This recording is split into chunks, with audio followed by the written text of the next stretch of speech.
Debate Bola 4 Linhas, começa agora uma tabela entre Vasco e Fluminense, os dois cariocas que farão jogos traiçoeiros contra tricolores no fim de semana. Em São Januário, os vascaínos receberão um time gremista, que venceu suas 3 partidas mais recentes e saiu da zona de rebaixamento. O Fluminense vai ao Pituaçu enfrentar o Bahia, time que está na região da degola da classificação. Fernando Diniz, onde é que o Vasco precisa tomar cuidado com o time do Grêmio? O Vasco vai precisar tomar muito cuidado com os contra-ataques do Grêmio, né? Porque o Celso Roth vai armar um ferrolho pra cima do Vasco. Celso Roth já é armador de ferrolho mesmo, Por né? natureza. Por natureza. Jogando fora de casa, então, ele vai armar um ferrolho incrível, né? O próprio Éder Luiz declarou isso também na entrevista coletiva que deu ontem, que o Celso Roth não é bobo, ele vai querer neutralizar desse jeito, e o Vasco tem uma arma praticamente letal, né? Que é o Éder Luiz, quando ele tá correndo, quando ele tá num dia inspirado. Ele vai precisar estar num dia inspirado mesmo, porque realmente, para poder furar a defesa do Grêmio, né? A defesa que está se firmando. É verdade. Vem cá, o Felipe joga? Não. O Juninho? Também não. Isso vai ser um problema. Problema em termos, né? Porque os jogos aqui, a gente fazendo levando a sangue frio, né? Botando números frios, que o Felipe e o Juninho, quando eles não jogaram, o Vasco teve 3 vitórias, 2 empates e 1 derrota. Mas isso vai ser um problema, por quê? Porque os dois são jogadores que sabem passar muito bem, sabem lançar bem, entendeu? E esse tipo de fundamento vai ser muito importante nesse jogo, entendeu? Para poder furar o bloqueio defensivo do Grêmio. Então como é que você acha que o Vasco está se superando para conseguir bons resultados mesmo sem a dupla? Usando bastante as laterais. Os laterais estão rendendo bem, você acha? Os laterais estão rendendo melhor. E o ataque, né? O Alexandro não vinha fazendo muitos gols, entrou o Elton e o Elton começou a fazer. Exatamente. Agora falando de Fluminense, qual é o perigo que o Bahia pode trazer ao time do Tricolor das Laranjeiras? Bom, o Bahia é um time que costumava, né, quando tinha o Jobson e o Lulinha, né, o Lulinha de titular e o Jobson também, jogar em alta velocidade, né, e em contra-ataques mesmo jogando em casa, né. Agora, até pode ser que esteja mudando um pouco o estilo de jogo, jogando em casa, né? Pode ser que esteja jogando pressionando e tal. No caso do Bahia, o Avni joga? Não, tá machucado ainda. Uma pena porque... Bom jogador. Mas o Dodô joga no lugar dele. Dodô. E o Dodô é um bom lateral esquerdo. O Dodô, que não é da dupla com o Osmar, diz que... E também não é o atacante, o homem dos gols bonitos, né? Não, também não. Agora, ele diz que ele quer ver o Bahia adaptado ao estilo do Joel Santana. Qual seria o estilo do Joel Santana? Retrancado, jogando nos contra-ataques. Inclusive em casa? Em casa nem tanto, né? Em casa, o time do Joel costuma ser um no primeiro tempo e outro no segundo, né? Um time um pouco mais conservador no primeiro tempo e um time mais solto no ataque no segundo, né? Quais são os pontos fracos do time do Grêmio que o Vasco pode aproveitar?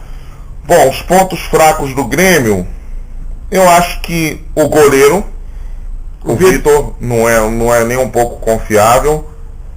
E eu acho que a zaga do Grêmio também não é lá essas coisas também não. O zagueiro Simon, ele diz que o time do Grêmio voltou a ser respeitado depois dessa boa sequência de vitórias. O time do Grêmio, se você for olhar no papel, ele não é tão ruim assim, entendeu? Ele tem o Douglas, que é um ótimo jogador, o Lúcio, que é um bom lateral esquerdo, tem o André Lima, que quando ele está numa fase boa, ele vai lá e mete muitos gols, quando ele está numa fase ruim, ele se joga direto, né, na área, enfim. né? Tem o Mário Fernandes, que é um bom lateral direito. Lateral, mas nem improvisado como zagueiro também. Ele é zagueiro originalmente, se eu não me engano. Ah, tá. Mas você veja o quanto que ele é bom jogador. Né? Né? Tá sendo versátil positivamente. Sim, sim. E quais são os pontos fracos do time baiano que podem ajudar o Fluminense? Bom, o primeiro é evidente, né? Que o time do Bahia não sabe jogar tão bem assim em casa, né? Então o Fluminense, isso pode ajudar muito ao Fluminense, né? E segundo, o fato do Bahia estar na zona de rebaixamento, né? Ou ajuda ou atrapalha. Vão ter mais garra, mais ímpeto. Ficar mais recuados, querendo não perder. E aí também tem aquela tal história, né? O gol demora, se o gol demora a sair, a torcida vai começar a pressionar o Bahia, a tentar fazer o gol. E aí isso pode ajudar o Fluminense. Taticamente, você acha que por qual lado que o Fluminense pode ir melhor? Pode ir pelo lado direito, aproveitar o lado direito, aproveitar o lado esquerdo dele? Bom, o Dodô ele avança bastante pelo lado esquerdo, né? Sim. Isso vai matar um pouco o Mariano, né? Mariano não vai jogar. O Mariano vai ter que vai jogar. Vai ter que jogar um pouco mais recuado. Ah, não. Mariano não vai jogar, não. O lateral direito reserva vai ter que jogar um pouco mais recuado. Aliás, justamente esse ponto do Mariano ia ser a próxima pergunta para você, Diniz. Relaxa. Aí, eu acho que talvez o lado do Carlinhos, o Fluminense poderia explorar mais. Sim, aproveitando talvez a deficiência do lado direito. Que é um pouco inferior ao lado esquerdo do Bahia.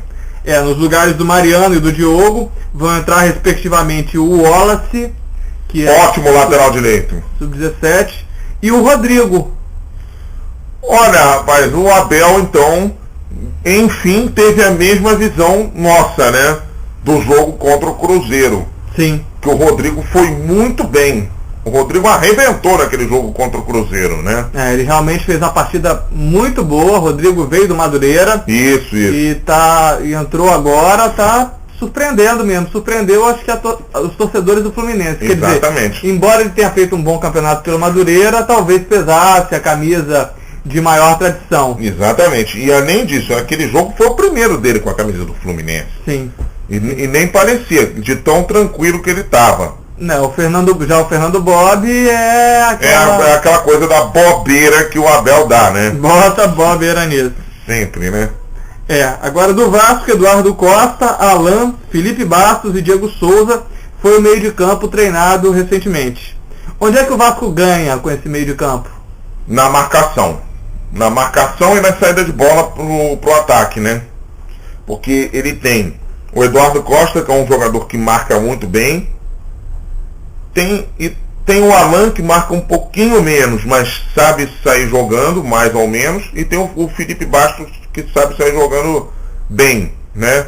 Onde é que o Vasco perde? Na armação.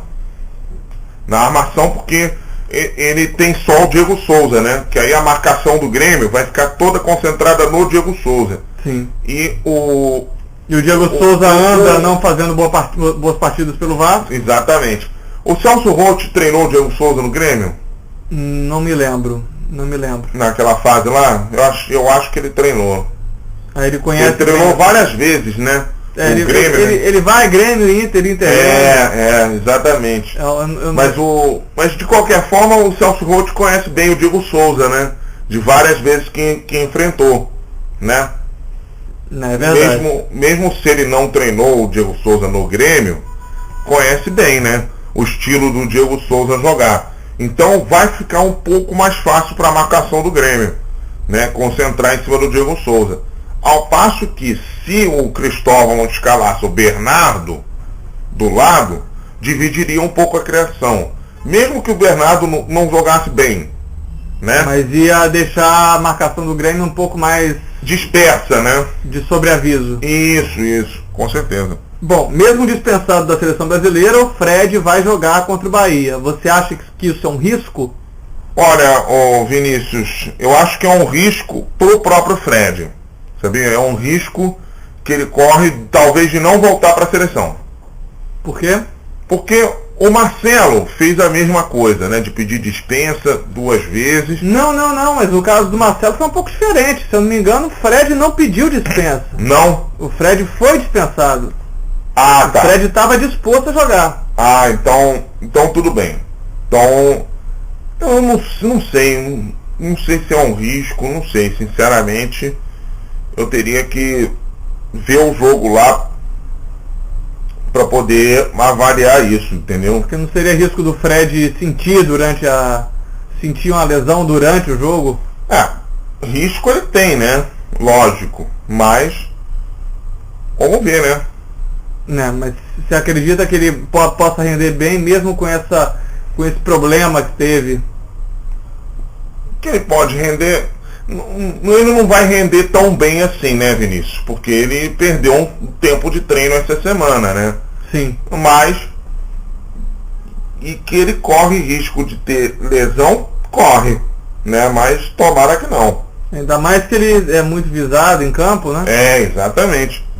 Você acha que seria melhor, mas entre ele e o Rafael Moura no momento, você botaria quem? Eu acho que seria melhor o Fluminense poupar o Rafael Moura, o Fred, melhor dizendo, e colocar o Rafael Moura, né, no jogo. Só pra poupar mesmo desse jogo, né? Sei. Porque o Fred não sentiu essa lesão. Então, aí, pra poupar, de repente pra ter o Fred já quase ou 100% pro próximo jogo. O Vasco tem chance do Julinho voltar na esquerda. Seria uma boa. Mas seria uma boa. Você não acha que é arriscado? Ele está voltando de um bom tempo de lesão. Ele sofreu uma lesão no clássico diante do Fluminense. Olha só. Mas seria o risco botar ele, expor um pouco o time para um jogador que está machucado, que estava machucado? Ô Vinícius, é um risco sim, mas é um risco calculado pelos médicos, né? Se os médicos estão dizendo que ele pode voltar, é porque ele pode voltar, né? Que ele é melhor do que o Mascareca. Aliás, o Mascareca está muito desprestigiado. E aliás, o Mascareca parece que renovou, né? Renovou, mas mesmo assim está desprestigiado pelo atual treinador, o Cristóvão Borges. Principalmente por causa daquela atitude que ele teve ao ser substituído, né? Sim. No outro jogo, né? Realmente, aquilo desprestigia qualquer um, né? Sem dúvida. Principalmente que ele não é um jogador de grande qualidade. Exatamente. Bom, aos poucos, Deco, Diguinho, Matheus Carvalho e Araújo devem voltar ao Fluminense. Ainda não voltam contra o Bahia, mas eles devem estar voltando em breve. É engraçado que eles estavam falando que o Deco e o Diguinho já iam voltar contra o Bahia, né? Talvez fossem ficar no banco, né? Mas até o momento, pelo menos uma notícia recente que eu vi, eles não iriam ser aproveitados. Deco, Diguinho, Matheus Carvalho e Araújo. Isso. Olha, é aquela tal história. O Fluminense acho que está sentindo mais falta do Deco, Matheus Carvalho e do Araújo. Do Diguinho nem tanto? Do Diguinho nem tanto. Você acha que o Rodrigo entrou bem, então seria... O Rodrigo entrou muito bem. O Diogo também muito bem. Na partida que os dois atuaram juntos, o Fluminense foi muito bem diante do Cruzeiro. E o Deco, você acha que seria para não sobrecarregar o Lanzini? Exatamente. E até para que não assim, meu Deus, não caísse sobre as costas do Martinútil, entrar ao lado do Lanzini também, né? Para poder dividir a criação do Fluminense. De repente, para que o Deco entrasse ao lado do Lanzini e continuasse com o Martinútil no banco para poder entrar de vez em quando, enfim. Agora é engraçado, né? O Martinútil parece que é sempre aquele desprestigiado, porque quando ele tá para entrar, dão prioridade pro Deco, dão prioridade para Marquinho, dão prioridade para Deus e o mundo. Exatamente. Mas não dão prioridade pro Martinútil. Se bem que é capaz do nosso mestre Oda, né? Botar o Marquinho e não botar o Deco, né? Lembrando aqui do grande Fernando Quaresma, né? Sem dúvida. O Araújo, você acha que ainda tem vaga como titular? Não, como titular não, mas como reserva eu acho que sim. Seria um 12º jogador no ataque? Seria porque ele faz falta, né? Porque o Fluminense não tem, se você for olhar, o Fluminense não tem nenhum jogador de... Tem o Ciro e tem o Sobis, mas assim, e na falta de um deles? Entendeu? Na falta de um deles o Fluminense não tem. Porque de fato, velocidade. Porque de fato o Fluminense ele melhorou muito por causa do elenco que tem. Exatamente. Porque realmente está pendendo bastante. Nos campeonatos brasileiros de pontos corridos a gente tem visto times campeões que têm elenco muito bom. Exatamente. O Fluminense do ano passado é um bom exemplo disso. Exato. Né? O Araújo seria uma opção boa, né, pro ataque de repente, né? No Vasco a previsão é de que o Felipe volte na próxima partida, sem ser essa contra o Grêmio, volte diante do Atlético Goianiense. Enfim, né? Enfim, porque o meio de campo do Vasco está sentindo muita falta dele e do Juninho. Você acha que mais de algum deles? Olha, eu acho que um pouco mais do Juninho. Porque o Juninho é um excelente batedor de faltas, né? Um toque mais refinado também. Os dois são excelentes lançadores, né? O Felipe também. Mas o time do Vasco está sentindo um pouco mais a falta do Juninho do que do Felipe, na minha opinião. O que você acha de botar os dois juntos? Olha, rapaz, eu se fosse o Cristóvão, ainda tentaria. Muito embora não tivesse dado muito certo por causa da idade dos dois, né? Que os dois juntos têm quase 70 anos, né? Mas eu ainda tentaria. Exatamente, eu também sou favorável desde que o Juninho seja segundo volante. Sim, sim. Porque estavam botando, quando tentou botar contra o Palmeiras, colocou o Juninho e o Felipe como terceiro e quarto homem respectivamente, deu para ver o time mais previsível, mais fácil de ser neutralizado. Exatamente, que aí eu botaria o Juninho de segundo volante, o Felipe de terceiro homem e o Diego Souza de quarto. Diego Souza ou o Bernardo. Ou o Bernardo, só que tem que o Bernardo, infelizmente, ele não rende tão bem assim de titular, né? É verdade, ele está se revelando mais jogador de segundo tempo do time do Vasco. Mas isso daí com o tempo ele corrige.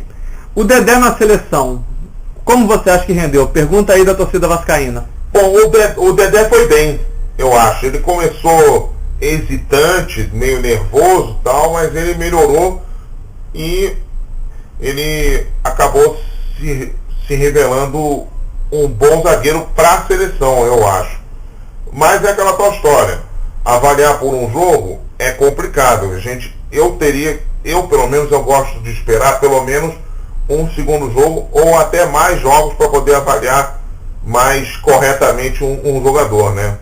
O Fred, ele foi cortado da seleção por causa de uma lesão. Exatamente. Mas a gente vai ver se ele vai ser chamado ou não na próxima convocação, que vai ser no dia 22 de setembro. Engraçado que são duas convocações, né? No mesmo dia. Para o jogo contra a Argentina, né? A volta do Superclássico das Américas.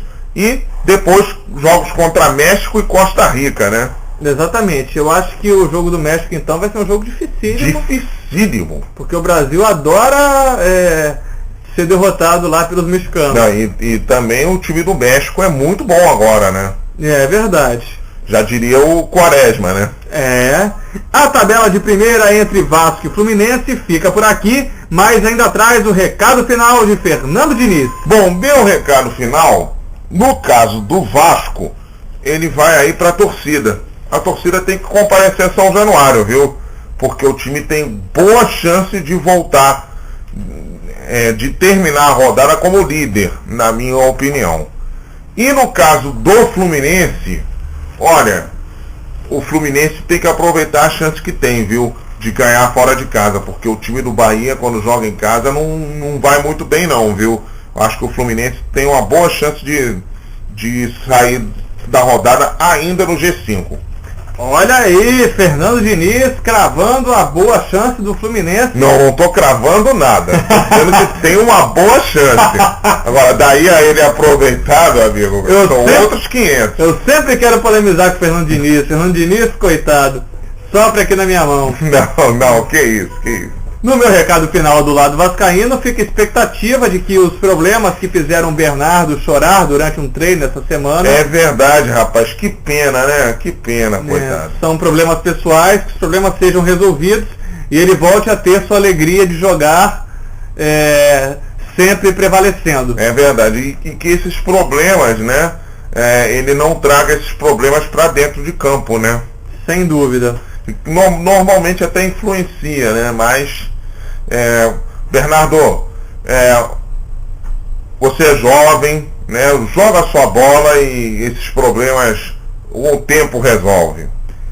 É isso aí, Diniz. Do lado do tricolor das Laranjeiras fica a esperança de que os torcedores do Fluminense, que não vão muito no Engenhão, compareçam em peso no Pituaçu. É verdade, verdade. A torcida dos times cariocas lá no Nordeste é muito grande, né, em geral. E tomara que a torcida do Fluminense vá em grande número também a Pituaçu. É isso aí, Diniz. Acesse o 4 Linhas no seu YouTube, youtube.com/blog 4 Linhas. O 4 em numeral, youtube.com/blog 4 Linhas. Seleção brasileira, expectativa da rodada do Campeonato Brasileiro e uma tabelinha entre Botafogo e Flamengo, porque domingo é dia de clássico, tudo isso aqui no blog 4 Linhas, radio4linhas.blogspot.com. O 4 é por extenso, radio4linhas.blogspot.com. 4 Linhas, a comunicação está no ar!